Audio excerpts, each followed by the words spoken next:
Hello everyone, welcome to Shilpi's blogs. আমি শিল্পী আবার চলে এসেছি তোমাদের সাথে একটা নতুন ব্লগ নিয়ে। আশা করছি তোমাদের ভালো লাগবে, দেখতে থাকো ব্লগটা।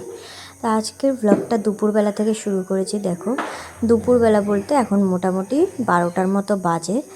আর সকালে খাবার দাবার খেয়ে নিয়েছি, তারপরে একটু বসি। সকালের খাবার খাওয়ার পরে না আর কাজ করতে ইচ্ছা করে না। শুধু সকাল কেন, এখন না সকাল বিকেল দুপুর যখনই বলো কোনো সময়ই আমার কাজ করতে ইচ্ছে করে না। এত গা হাত পা ভারী হয়ে গেছে না, আর পাগুলো ফুলে গেছে, ভারীও হয়ে গেছে। তো এখন যেহেতু অনেকটাই শেষের দিকে চলে এসেছি, তো শরীরটা ঠিক মতো চলছে না। তো যাই হোক, খুব বাতাবি লেবু মাখা খেতে ইচ্ছে করছিলো, তো মা আবার নিয়ে এসেছিলো। তো মা মাখা করে দিল, তারপরে আমি বসে বসে খাচ্ছিলাম। আর মা দেখো এদিকে শাক তুলছিল। আসলে আমাদের উঠোনে না মিষ্টি আলু লাগিয়েছিলাম আমি, মিষ্টি আলু গাছ। তো সেগুলোর অনেক শাক হয়েছে।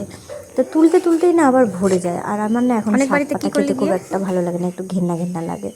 তো এখন অনেক কিছু দেখেই আমার ঘেন্না লাগে, গন্ধ সহ্য হয় না। তো সেই জন্যই আর কি মাকে বললাম তুলে নিয়ে যাও, গাছগুলো একটু হালকা করে দিয়ে যাও। তো মা ওগুলোই তুলছিল। চাঁদা দিলি? কি বললি? বললি কি? না, গিয়ে কি বললি? কারো বাড়ি গিয়ে কি চাঁদা টিকিট বললে দিয়ে দেবে? কিছু তো বলতে হবে, কাকিমা জেঠিমা দিদিমা।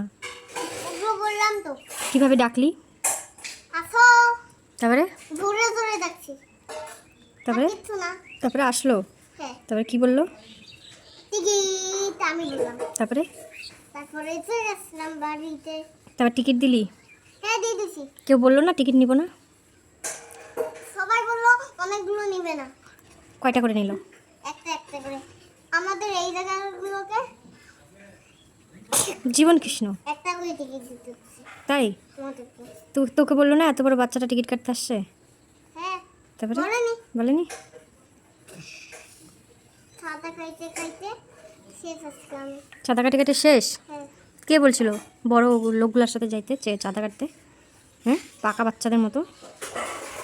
তুই তো এইটুকু একটা পিদ্দি, আর চলে যাস বড়গুলার সাথে। তোর ড্যাডিটাও ওরকম নিয়ে চলে যায় ঢ্যাং ঢ্যাং করতে করতে। দেখলাম তো।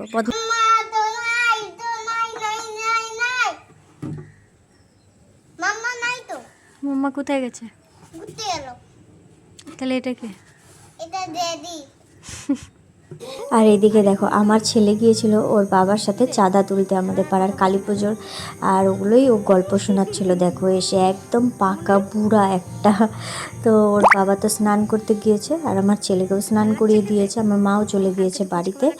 আর এদিকে দেখো আমার স্নান এখনও হয়নি। ও স্নান করলো, তারপরে বলছে যে ফুচকাওয়ালা এসেছিলো, তো বলছে আমি ফুচকা খাবো। তো আবার মা আবার কিনে দিয়ে গেল পাপড়ি, বসে বসে খাচ্ছিলো, আর আমি বারান্দায় বসেছিলাম। তো আজকে দেখো রান্না করেছি কি দেখো, ভাত করেছি, আর আজকে ডিমের ঝোল রান্না করেছি, ডিম অমলেট করে তরকারি।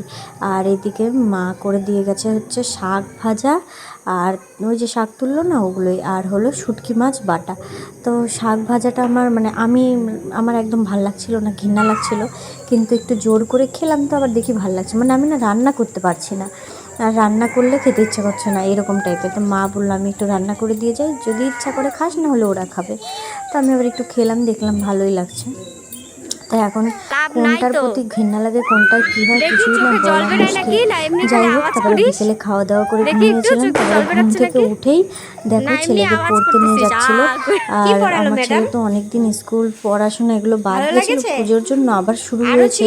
সেজন্য দেখো না ও আজকে অনেকদিন পর পড়তে যাচ্ছে, তো কান্না করে ভাসিয়ে দিয়েছে। ওই যাওয়ার সময়তেই কান্না করেছিল, পরে আবার ঠিক হয়ে গেছিলো। ওখানে আরও বাচ্চারা ছিল না, সেই জন্যই।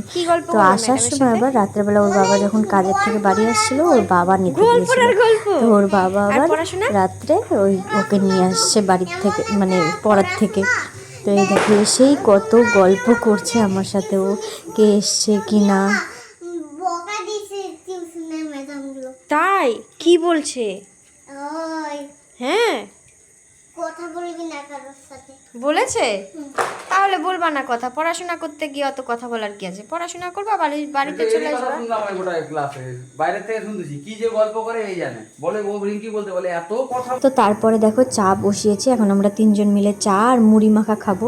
ও পড়ে এসছে, খিদে পেয়ে গেছে, ওর বাবাও কাজের থেকে এসছে, সেই জন্যই। তো তোমাদের সাথে দেখা হচ্ছে আবার নেক্সট ব্লগে। টাটা।